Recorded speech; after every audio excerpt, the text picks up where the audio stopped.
Welcome to a new episode of For and Against, where we discuss the pros and cons of an album released this week. And today we point our darts of pleasure and wrath at Song Machine Season 1, Strange Times, the latest opus from the virtual band Gorillaz. I don't really care for pop music these days, Ben, but especially the kind that has ADD, but I always have the time of day for anything where Damon Albarn puts his fingers on it. Musically, he has once again caught my attention, and I've made various appointments in my Filofax to make sure I meet up with this creative musical mastermind. Virtually, I might add.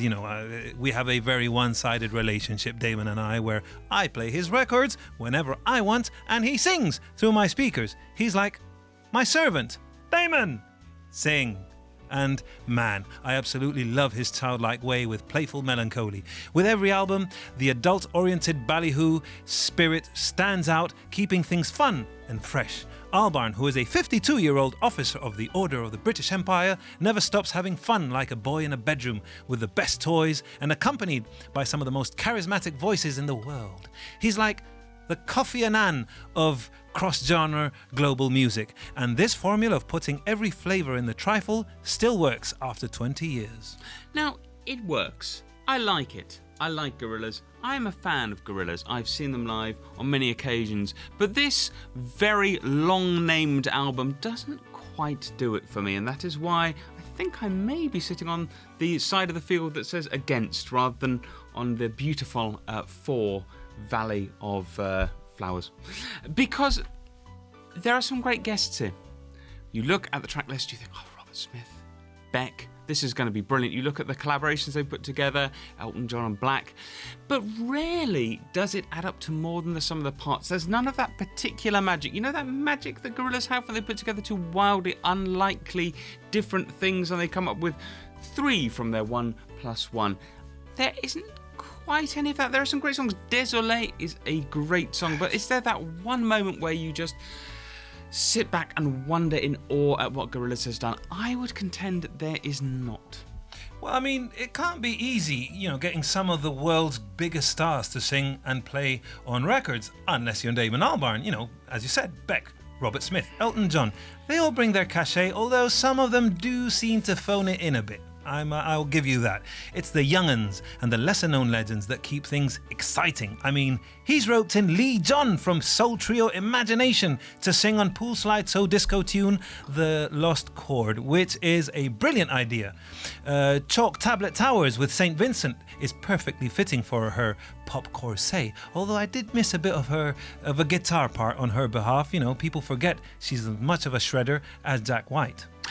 You say this, and again, there are many things I agree with. One interesting thing about this was it wasn't planned as an album. They would just decided they were going to release a single every month, and what that manages to do is it gives it a lot of spontaneity. Strange Times, a song with Robert Smith, for example, references protests in Belarus, talks about those plastic gloves we've all been wearing, and I love that. I love the fact that they can come in with something that's very relevant, that's very not even 2020, that's very summer 2020. This is very impressive. So I like the way this works. But the Robert Smith example is a good one because you know how they once coaxed almost a career best performance out of Shaun Ryder?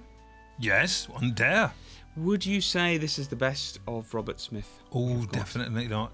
In fact, I love Robert Smith. I would jump in front of a bus for the man who created The Cure and created so many brilliant albums and is just my go-to person. My favourite, Peter Pan. And both of them are kind of like Peter Pan. Pannings. the plural of Peter Pan, the Peter Pan men. Damon Albarn and Robert Smith.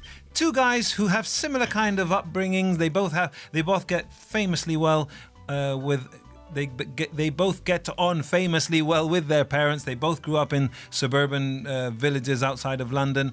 So I could see how this made sense on paper. But then Robert Smith seems to sort of, his lyrics and his delivery seem like it was the first take. It's like, oh, I've just come up with this. And Damon said, yeah, that's all right. Let's go down to the pub.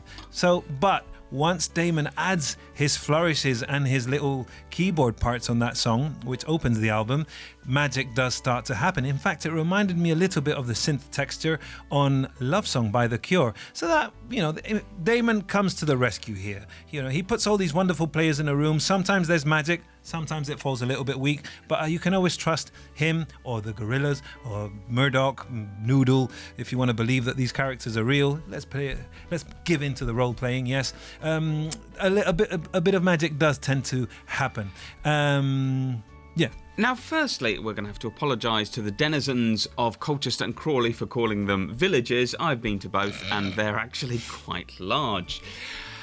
Also, you talked about characters. Now, this is an interesting thing. Gorillaz are famously a virtual band. Is there any point in being a virtual band anymore? I ask this because one of the big publicity things, apparently, in the run-up to the album was that Murdoch had returned for this album, having been absent for the last one. Now, I had absolutely no idea Murdoch was absent from the last one. I didn't care that he'd come back for this one. Neither did I. It just seems a very strange way. It seems like the concept is almost stretched a little bit too thin. Gorillaz have been around for, I think, a good 20 years now. And I don't know, maybe they did need the concept at the beginning, but now, frankly, I find it a little bit annoying. Like every one of these EPs, when they were released, they had a little bit of an interview with the various characters in the band. And did it contribute to anything? Not really, apart from it taught me how to pronounce black, which was quite useful, I've got to say. This is the idea. Gorillaz once seemed so futuristic, and I've got a lot of respect for that. And really, in a world dominated by YouTube and images where we're not allowed to go out, that really should work, but there's still something rather nostalgic about it. That's not their fault. I mean, they were there first, but I don't know, maybe the sound, they used to sound so incredibly new and fresh, and now it just seems a little bit just a touch stale. I think I didn't find it stale because there's so many ideas, and as I say, Damon never lets you get bored of a song, because just when there's a part that you think, this part might be a bit shit, all of a sudden he'll put in a synth part or a change in rhythm or an unexpected vocal will come in. Peter Hook's bass line on Aries, my God, that's always a welcome addition. When is a New Order bass line not a welcome addition to any song? You could add it to the worst song in history and it will make it great. Good old Hooky. But I do agree with you. I love this album. For me, it's 2 thumbs up. But the visuals, all that, the other half of the Gorillaz, which is the visual aspects, the world building, it fell a bit flat this time around. As you say, I don't know if it has to do with the fact that they didn't really plan this to be an album. They were just going to do a song by song.